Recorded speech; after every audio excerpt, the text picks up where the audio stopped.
ওয়ালা ইয়াগতাব বাযুকুম বাযান, তোমরা একে অপরে গীবত করিও না, পেছনে পরনিন্দা পরচর্চা করিও না। আর ওই কাজগুলো কে করে? জীব। ওই কাজগুলো কে করে? জীব করে। অতএব গীবত করিও না, গীবত করিও না, গীবত করিও না, গীবত করিও না।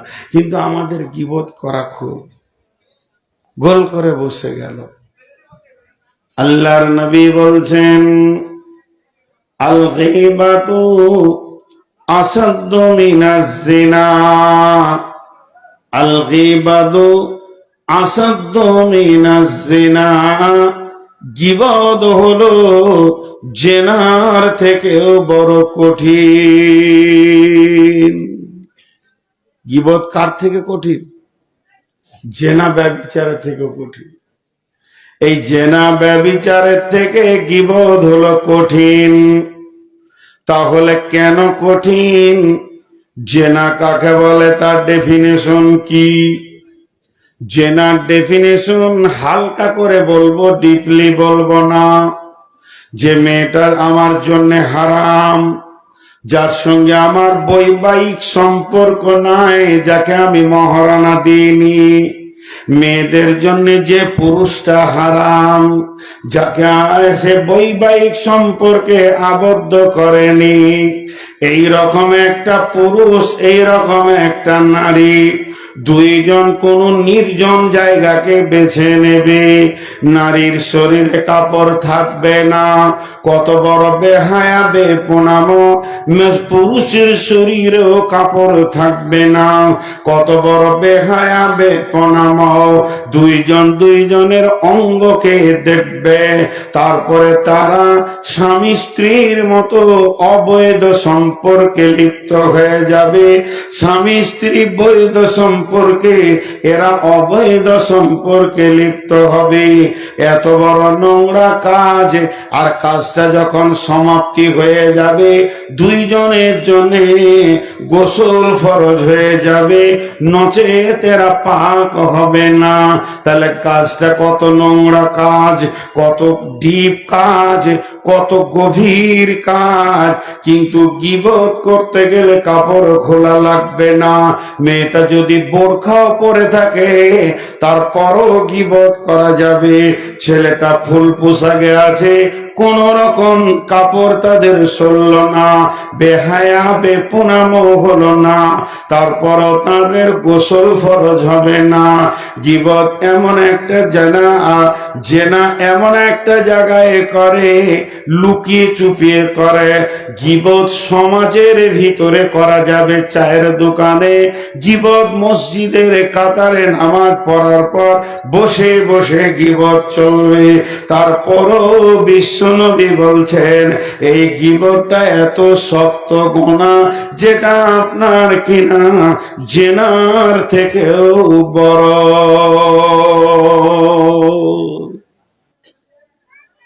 আজীব ব্যাপার। এটা ভাবার আছে, একটা জিনিসটা ভাবার আছে যে এটা এত নোংরা বেহায়াপনামো, আর এটা গোটা শরীরে কাপড় ঢেকে। তারপরও জি কেন বড়? কেনটা এবার বলছি। এইখানে এক জিনা করনেওয়ালা, জিনা করনেওয়ালি, আমি জিনা করেছি, আমি তো একা দোষী নয়, আমার সাথে একটা মেয়েও আছে দোষী। দুজনই আজকে জালসা শুনছি। আর বায়ান করছেন একজন বিখ্যাত আলিম। জেনা করা বড় গুনাহ। জেনা এমন একটি গুনাহ, এটা হাক্কুল ইবাদ নয়, হাক্কুল্লাহ। জেনার আদালত কিয়ামতের মাঠে হাক্কুল্লাতে হবে। কঠিন কিয়ামতের দিনে জেনাকারীর কঠিন শাস্তি হবে। জালসাটা সারা রাত শুনলাম। শোনার পরে আমি গভীর রাত্রিতে মসজিদে একা এসে ঠান্ডাতে উজু করে কঠিন করে আল্লাহর পা দুটি ধরে সাজদায় পড়ে পড়ে কাঁদতে শুরু করলাম, মাবুদ গো, শয়তানের ফেরে পড়ে, শয়তানের ধোঁকায় পড়ে আমি জেনার মতো গুনাহ করেছি, তুমি মাফ করে দাও। তাহাজ্জুদের টাইমে কাঁদলাম, ইফতারিকে সামনে করে কাঁদলাম, আবার সাবে কদরে রাত্রিতে কাঁদলাম। যে যে টাইমে গুনাহ মাফ হয়, দোয়া কবুল হয়, ওই টাইমগুলো বেছে বেছে কাঁদলাম।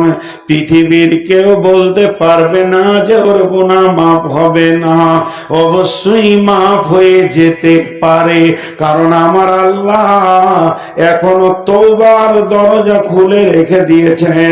আমার রব বলেন, মানুষ পাপ করে যখন আমার কাছে কাঁদে, ইন্নাল্লাহ গাফুরুর রহিম, আল্লাহ জবরদস্ত গুনাহকে মাফ করনে ওয়ালা। আল্লাহ তাবারাক ওয়া তাআলা বলেছেন, ইজহিবনাস সাইয়্যাত বিল হাসানা, এমন কিছু নেকি আছে যে গুনাহকে সরিয়ে দেয়। আমি এমন আমল করলাম, আমার রব আমাকে মাফ করলো। আমার সাথে যে মেয়েটা জিনাতে লিপ্ত হয়েছিল, ওই মেয়েটির চোখের পানিতে কাঁদতে লাগলো, মাবুদ রে, তোমার শয়তান আমার পেছনে লেগে আমার ইজ্জতকে লুটিয়ে দিয়েছে, আমি এখনো হায়াতে জিন্দেগিতে বেঁচে আছি, তওবা করার সুযোগ রয়েছে। ও দয়াল মাবুদ, তুমি তোমার বান্দিকে গুনাহ মাফ করে দাও। একদিন দেখা গেল ওর মাফ হয়ে গেল, তারও মাফ হলো, আমারও মাফ হয়ে গেল। কিন্তু আমি আর মৌলভী সাহেব দুইজন বসে বসে বসে বসে আর একজনের গীবত করছি, ওই এই করেছে, ওই করেছে, এমুক করেছে, তসুক করেছে। যে আমি আবার গীবতের গুনার জালসা শুনে নিয়েছি। এবার কি করব? একটা তো মাপ চাইলাম, বেনামাজি ছিলাম, মাপ চেয়ে নামাজ ধরলাম, মদ খেয়েছিলাম, সেটাকেও তওবা করে নামাজ ধরলাম, আমি জুয়া খেলেছি, সেটাও তওবা করে নামাজ ধরলাম, আমি ফ্রি ফায়ার খেলেছি, পৃথিবীর যত গুনাহ আছে একটা একটা করে তওবা করে নিয়েছি। এবার আমি গুনার লিস্টটা খুলে দেখছি, আমার আর একটা গুনাহ হ্যাঙ্গের মতো ঝুলছে, হ্যাঙ্গিং হয়ে ঝুলছে। সেটা কি না, আমরা দুইজন মিলে আর এক মওলানার গীবত করেছি। এবার কি করব? আবার গভীর রাত্রিতে কাঁদতে শুরু করলাম, আল্লাহ মাফ করে দাও, গীবতটা হাক্কুল ইবাদ, এটা আল্লাহ মাফ করবেন না। আমি যার গীবত করেছি তার কাছে মাফ চাইতে হবে, কারণ আমি একটা মানুষকে হেকারত হিয়ানত করেছি।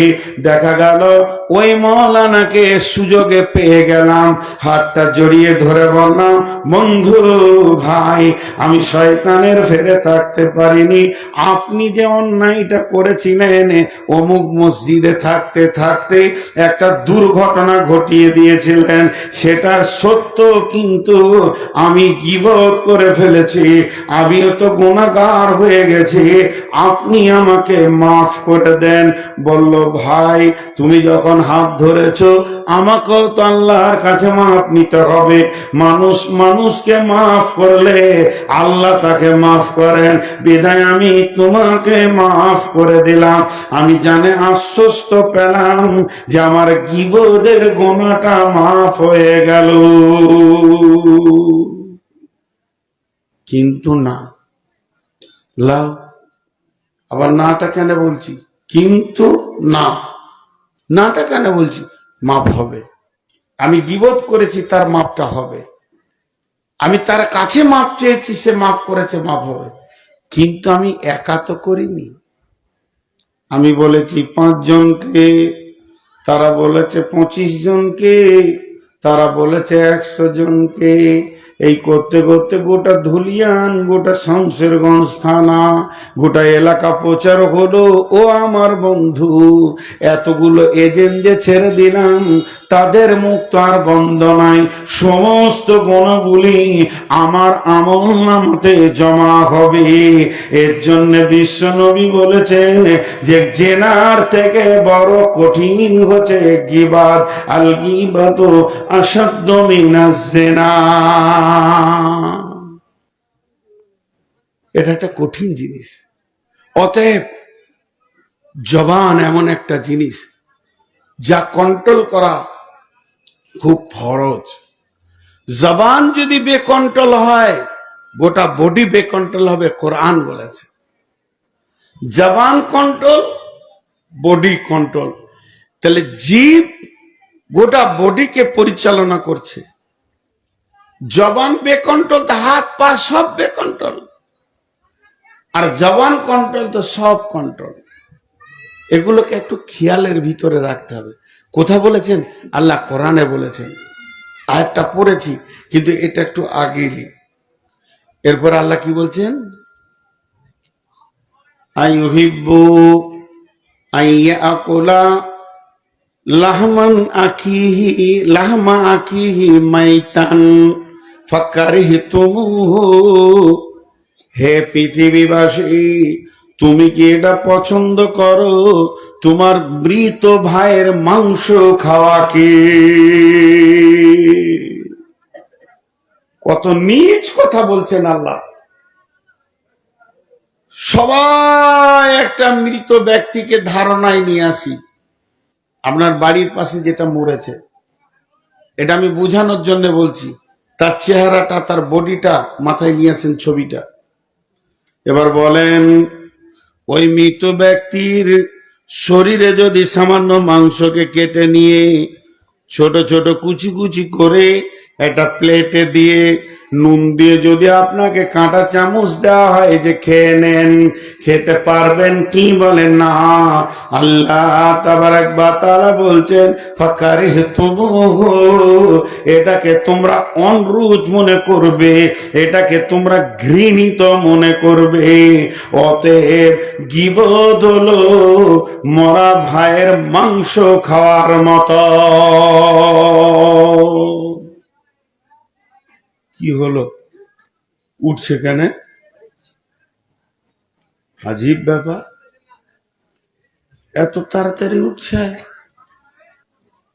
আসলে ওরা শিক্ষিত মানুষ।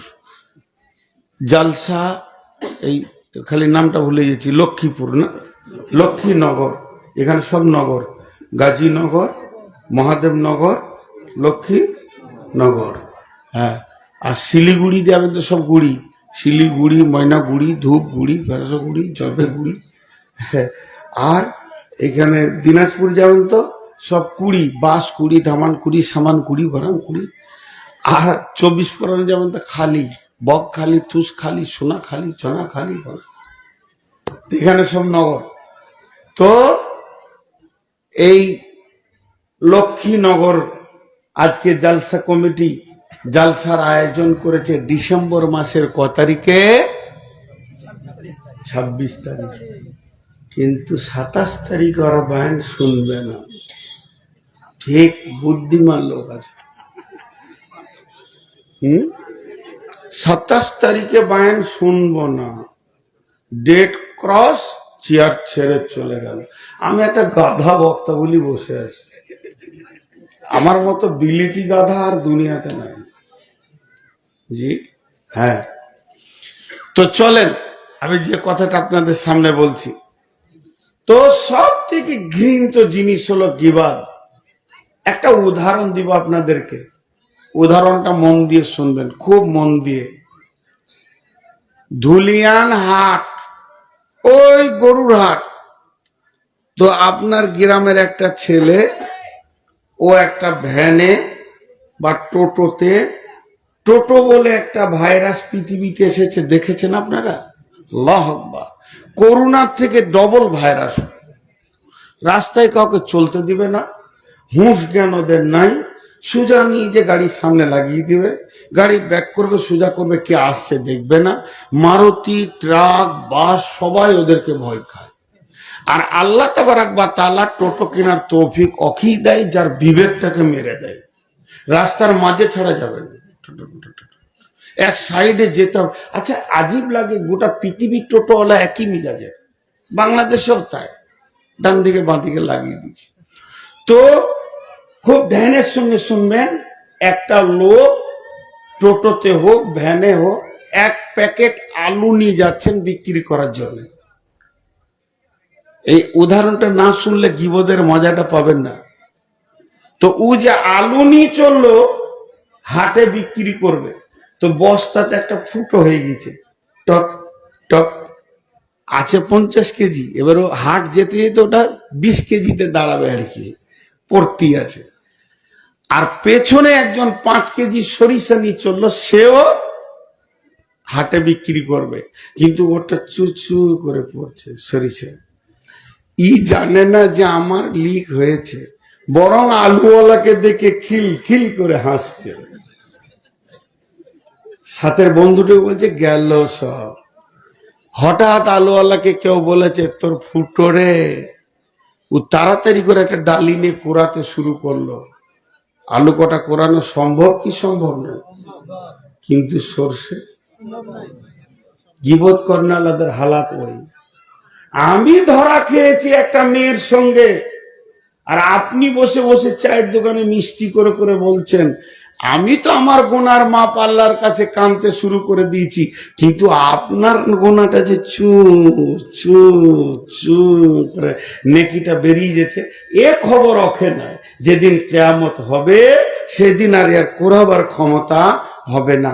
বিশ্বনবী বলছেন এমন লোক আছে, বিশ্বনবী বলছেন এমন লোক আছে কঠিন কিয়ামতের দিনে পাহাড় পাহাড় নেকি নিয়ে উঠবে আর পাহাড় পাহাড় গুনাহ নিয়ে উঠবে। তখন ওই লোক বলবে আল্লাহ জীবনে এত গুনাহ করিনি, জেনা তো আমি করিনি, চুরি আমি করিনি, মাতাল আমি ছিলাম না। তখন আল্লাহ বলবে তুমি গীবত করেছো, আমার অটোমেটিক ট্রান্সফার চলেছে, তোমার নেকি তার কাছে গেছে, তার গুনাহ তোমাকে দেওয়া হয়েছে। এই গুনাহ করনে वाला বলবে মাবুদ জীবনে এত নেকি করিনি, পাহাড় পাহাড় নেকি দেখছি না। আল্লাহ বলবেন গোলাম যে তোমার গীবত করেছে তার নেকি তোমার কাছে এসেছে এবং তোমার গুনাহ তাকে ট্রান্সফার দিয়েছে। অতএব গীবত করনে वालाর 16 আনাই লস, গীবত করনে वाला 16 আনাই লস, কোনো লাভ নাই। আবার মাঝে মাঝে বলে ও চুরি করবে আর আমি বলতে পারবো না। হ্যাঁ, ও সত্যি সত্যি ওই গুনাহটা করেছে, তারপরে তুমি বলতে পারবে না। গুনাহ করার পর যদি কেউ পেছনে কথা বলে ওইটার নাম গীবত, ওইটার নাম গীবত, ওইটার নাম গীবত, ওইটার নাম গীবত। কিন্তু গুনাহ করে নাই আর যদি বলে ওইটার নাম গীবত নাই, ওইটার নাম তোহমাত, অপবাদ। অপবাদ যেটা করেনি সেটা বলা, আর এটার নাম গীবত। তাহলে গীবত আর অপবাদের পার্থক্যটা বুঝে নিলাম। আল্লাহ বলছেন ওয়াত্তাকুল্লাহ, আল্লাহকে ভয় করো। ওয়াত্তাকুল্লাহ ইন্নাল্লাহা তাওয়াবুর রহিম, নিশ্চয় আল্লাহ বড় মেহেরবান, তওবা কবুল করনে वाला।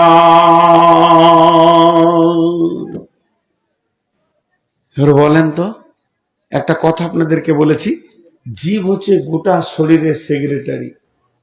চলেন এক একটা পার্টস বলেন। পা 2টো গুণা করে, 3টে গুণা করে, হার্ডলি 5টা গুণা করে। চোখ 1টা 2টা 5টা গুণা করে, তার বেশি করে না। তারপরে কান 2টা 5টা 1টা গুণা করে, সিরিয়ালের বেশি পাওয়া যাবে না। সরঙ্গা দুইটি গুনাহ করে, তিনটি গুনাহ করে, তার বেশি গুনাহ করতে পারে না। এইভাবে চোখ, কান, হাত, পা, মিজাজ, যত রকম বডিতে পার্টস আছে, কেউ দুটা করে, কেউ তিনটা করে, কেউ পাঁচটা করে, এর বেশি কেউ করে না। কিন্তু জীব এমন একটি মাল, একাই 163টা গুনাহ করে। ই সেক্রেটারি হবে না, তাকে সেক্রেটারি হবে।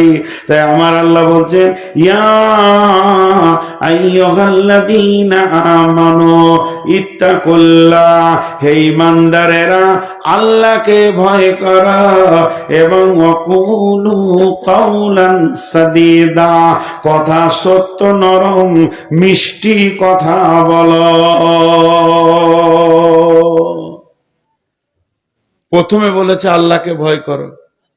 একমাত্র জীবকে বন্ধ করার পৃথিবীতে কোনো ওষুধ আসেনি। বেটা ছেলেদের পেশির ক্ষমতা বেশি আছে না, মারবে এরকম করে বলছে হ্যাঁ, হাই তুলতে বলছে হ্যাঁ, দিন রাত বউ মারে, ওর পেশির ক্ষমতা থাকবে না, মেরে মেরে হাত শক্ত করে নেবে। কত পাগলা দুনিয়াতে আছে। তো বেটা ছেলেদের পেশির ক্ষমতা বেশি, কিন্তু মেয়েদের চোপার ক্ষমতা বেশি। মার খাবে তারপরেও কথা বলবে ক্যাট ক্যাট ক্যাট ক্যাট করে। ও শরীরকে মেরে ঝাঁঝরা করে দিলে চোপা বন্ধ করা যাবে না। যাবে? হ্যাঁ, বদরুদ্দুজা নাদবি অবলা সরলা বলে। অবলা কথা বলার মেশিন। আমি যখন থেকে বক্তব্য রাখছি এখানে 3টে মেয়ে তখন থেকে বক্তব্য শুরু করেছে। এই যে কোন যন্ত্র আল্লাহ জানে।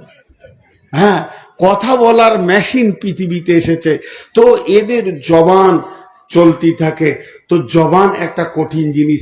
জিভকে বন্ধ করার কোনো ওষুধ আছে? দেখবেন চোখ বন্ধ করার ইনজেকশন আছে। তো জিভও বন্ধ হয়ে যাবে যদি সেই ইনজেকশন মারা হয়। তো পৃথিবীতে কোনো ওষুধ আসেনি। জিভ কথা বলে, তার দিয়েও যদি বেঁধে একটা প্রেক লাগিয়ে দেন, কালকে থাম্বিল তৈরি করবো, ওরা তার দিয়ে বেঁধে প্রেক লাগাবে। এগুলো যদি করো, একটা ইউটিউবারকে লাগাতে দেবো না। প্লেন আমার ছবি থাকবে, কোনো থাম্বিল থাকবে না।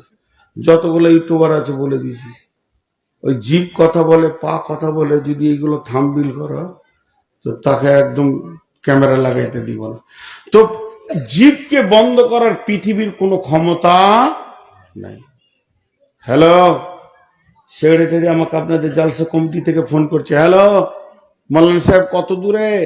আমি দিনাজপুর থেকে আসছি। বলেছি যে আমি আগের দিনে কোথায় আছি, কিষানগঞ্জে আছি। তোরা জানে এইদিকে আসবে। মৌলানা কত দূরে? কালিয়াচক পেরোতে পারলেন? বলছে হ্যাঁ, কালিয়াচক পেরিয়ে গেছি, ফারাক্কা ব্রিজে উঠছি, তখন আমি গাজলে। কত বড় বেঈমান বলো তো। এরকম চলছে কি চলছে না? আর হ্যাঁ না বলেন মোবাইলে। কিন্তু ওই অবস্থায় আমার জীব যে একটা বড় গুনাহ করছে, এটা এখানকার কমিটি কেউ দেখতে পেছে না। ওই অবস্থায় যদি স্মরণ হয় যে আমি কোথায় আছি না আছি, মেন রেডারে যে বসে আছে সে দেখছে, তাহলে আর ও বলতে পারবে মিথ্যা কথা? বলতে পারবে না। এই জন্য জীবকে আটকানোর একটাই রাস্তা, সেটা হচ্ছে আল্লাহর ভয়। আল্লাহর ভয় থাকলে ও জীব সত্য কথা বলবে। ভাই আমি এইমাত্র গাজল ঢুকলাম, এত দূরে, সেই সকাল থেকে বেরিয়ে, ভাই এক বন্ধুর বাড়িতে আটকে গেছিলাম, লেট হয়ে গেল, আসছি ইনশাল্লাহ। বলেছিলাম দুপুরে ভাতটা খাবো, তার হলো না, রুজি নাই, ইনশাল্লাহ সন্ধ্যায় পৌঁছাবো। জি। আর জালসা কমিটি বলবে যে সাড়ে 9টায় দিয়ে দিব, যে 12টায় দিবে। এও জিভবে কন্ট্রোল, এও জিভবে কন্ট্রোল। হ্যাঁ, আপনাদের ইমাম সাহেব হাসছে, ও ভাবছে তো ওই রকমই তো করেছি। তো এই ভেজাল চলছে সারা দুনিয়াতে। আমি আমভাবে বলছি, এইভাবে চলছে। দেখেন, তা আল্লাহ তাবারক ওয়া তাআলা কি বলছেন, যে আল্লাহকে ভয় করো তারপরে কথা শুরু করো। আল্লাহকে ভয় করো তারপরে কথা শুরু করো।